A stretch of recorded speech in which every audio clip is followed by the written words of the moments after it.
और Vladimir Putin को दोस्तों का दोस्त और दुश्मनों का दुश्मन कहा जाता है। बेलारूस से किया वादा पुतिन ने निभाया है और अब बेलारूस के दुश्मनों के खिलाफ ऐलाने जंग कर दिया है।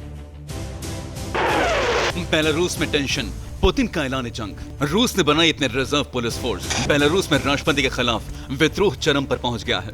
नाटो देश एक तरफ है और दूसरी तरफ व्लादिमीर पुतिन बेलारूस का फुल सपोर्ट कर रहे हैं। जब बेलारूस ने रूस से मदद मांगी तब पुतिन ने फौरन रिजर्व पुलिस फोर्स बनाने का ऐलान कर दिया। पुतिन ने कहा, बेलारूस के राष्ट्रपति अलेक्जेंडर लुकाशेंको ने मुझे एक निश्चित पुलिस रिजर्व बनाने के लिए कहा था। मैंने वो बना लिया है। हमने इस बात पर भी सहमति जताई है कि जब तक हालात काबू से बाहर नहीं जाएंगे हम इस फोर्स का इस्तेमाल नहीं करेंगे। बेलारूस में विद्रोह की आग धधक रही है। रूस ने बेलारूस के राष्ट्रपति अलेक्जेंडर लुकाशेंको का समर्थन किया है, वहीं नाटो देश उनका विरोध कर रहे हैं। करीब 26 साल से सत्ता पर काबिज बेलारूस के राष्ट्रपति ने आरोप लगाया है कि नाटो उनके देश में बंटवारा कराना चाहता है, उन्हें सत्ता से हटाना चाहता है। बेलारूस में इस वक्त जो कुछ भी चल रहा है उस पर ट्रंप की भी टेढ़ी नजर है और यही वजह है कि टेंशन के बढ़ते ही ट्रंप ने अपने बम वर्षक विमान भेज दिए हैं। वहीं रूस लगातार मिलिट्री एक्सरसाइज कर रहा है। आर्मी 2020 एक्सपो में रूस के टैंक्स और फाइटर जेट्स ने ड्रिल किया। इस मिलिट्री ड्रिल में रूस की क्रूज मिसाइल्स ने भी हिस्सा लिया। यानी साफ है, दुनिया के कई देश आमने सामने आ गए हैं और जंग के हालात में कोई भी मुल्क घातक हथियारों का इस्तेमाल करने से पीछे नहीं हटेगा।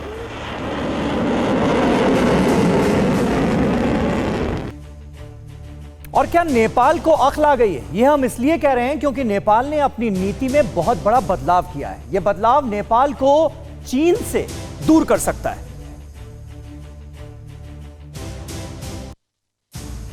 क्या नेपाल के प्रधानमंत्री केपी शर्मा ओली की बोली बदल गई है? क्या बदनीयती की राह पर चलने वाले नेपाल को अक्ल आ गई है? नेपाल अपने नियमों में ऐसा बदलाव कर रहा है जिससे वो अपने आप को चीन से बहुत दूर कर लेगा। आखिर नेपाल इसके पीछे कौन सी रणनीति पर काम कर रहा है? दरअसल नेपाल के विदेश मंत्रालय ने विदेशी राजनयिकों के लिए नियमों में बदलाव करने का फैसला किया है। प्रधानमंत्री केपी शर्मा ओली की सरकार डिप्लोमेटिक कोड ऑफ कंडक्ट बदलने जा रही है। इसके तहत अब कोई भी फॉरेन डिप्लोमेट किसी भी नेता से सीधे मुलाकात नहीं कर सकेगा। इसके लिए उसे दूसरे देशों की तरह एक तय प्रक्रिया या प्रॉपर डिप्लोमेटिक प्रोटोकॉल और चैनल होगा। कुछ महीने से नेपाल में सियासी संकट चल रहा है।